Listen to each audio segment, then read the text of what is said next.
আমার বাবার কিছু বিখ্যাত উচ্চারণ আমি ছোট থেকে শুনে আসছি। বাবা কোনোদিন প্রেসক্রিপশনকে প্রেসক্রিপশন বলে না, প্রেসক্রিপশন বলে। আরে প্রেসক্রিপশন কি প্রেসক্রিপশন, ওটা তো একটা ভালো উচ্চারণ আছে নাকি? ডাক্তারও ভেবে খাবে তোমার প্রেসক্রিপশনের উচ্চারণ শুনলে। তো আমি বলছি বাবা আমাকে 200 টাকা দাও না, আমি একটা লিপস্টিক কিনবো। বাবা বলে লিপস্টিক কিনবে আবার 200 টাকা? ও তো লিপস্টিক মাখতে হবে না, বোরোলিক মাখ। আরে লিপস্টিক কি লিপস্টিক, ওটা তো একটা ভালো নাম, লিপস্টিক। কিছুদিন আগে বাবা আমাকে ফোন করে বলছে মা কালকে আইবি। আমি বললাম কেন?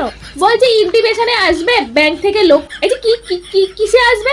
বলছে ইন্টিমেশন। এই যে সেটা কি? বলছে আরে ওই যে ব্যাংক থেকে লোক বাড়িতে আসবে, কি সব দেখাশোনা করবে।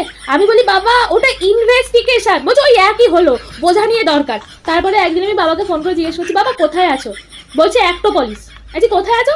বলছে অ্যাক্টোপলিস। এই যে অ্যাক্টোপলিস তো আবার কি? বলছে আরে ওই তো কসবা নিউ মার্কেটের উল্টো দিকে অ্যাক্টোপলিস।